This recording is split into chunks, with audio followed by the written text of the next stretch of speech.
Welcome to FedScoop TV. I'm Whitney Wyckoff. Here with me now at the Fed Talks 2015 is Bill Rowan. He is Vice President of Federal Sales at VMware. Thank you for joining us today. Whitney, a pleasure. Thank you for having me. Great. Now, EMC and VMware announced last month intentions to form a new hybrid cloud services business. Yep.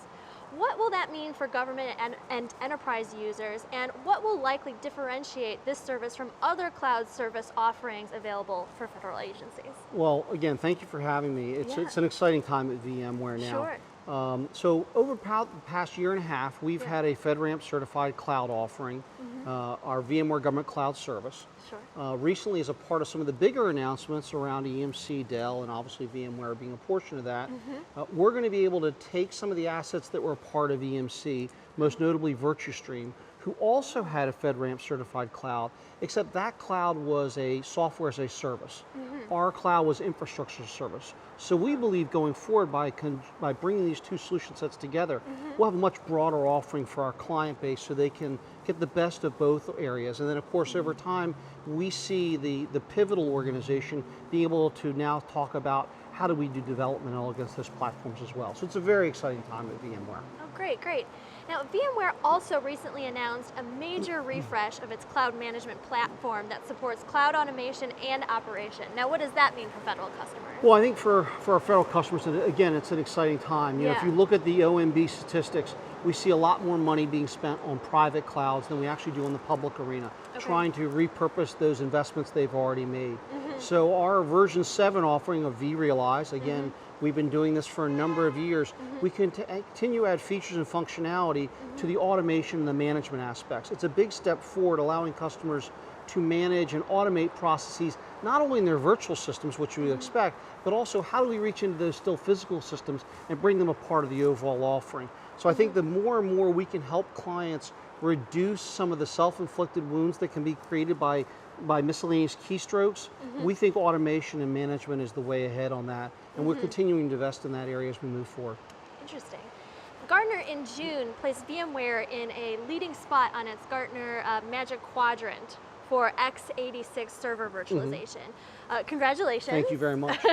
Can you briefly describe how government customers are benefiting from those capabilities? Well, the recent Gartner release is actually exciting on multiple fronts. So Gartner put us in the Magic Quadrant, not just around server virtualization. They also put us in that top Magic Quadrant around end-using computing, around mobile device management, and then most recently we were recognized in Gartner for the first time around our network virtualization.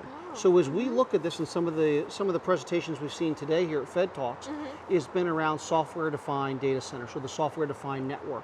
Well, that data center operation being able to virtualize both my compute, my network, and those end-using devices to include an extension of the mobility, we think they're going to give customers the most complete platform to build upon, whether they do that in a private setting, in their own environment, or they take it out to our VMware Government Cloud, or for that matter, to the multitude of customers out there who offer our service underlying their infrastructure and cloud offerings. Okay, great. Now, looking over the federal IT landscape, how would you describe where agencies are at with data center and desktop virtualization? So I think on data center virtualization, we see they've really done a phenomenal job. We see well over 50% of the federal data centers having been virtualized. A lot of the initial work was around core services, email, print, and file. We're now seeing a lot more of the mission applications being virtualized.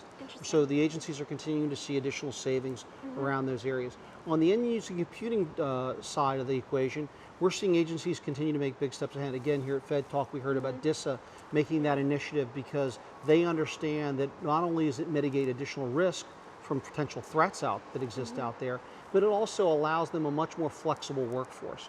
So we've seen agencies, everything from civilian agencies to defense agencies and even intel agencies, making big strides ahead. We think we'll continue to see that, and we also see customers now saying, how is this going to play into my mobile type strategy? And I think that those pieces foundationally will help mitigate the risk of potential additional cyber threats, but also give them a good path on the way ahead. Great. Well, you've given us some great things to think about. Thank you very much for having me today. Thanks so much for joining us. For more information about Fed Talks, please visit our website at fedscoop.com. For FedScoop TV, I'm Whitney Wyckoff. Thanks for watching.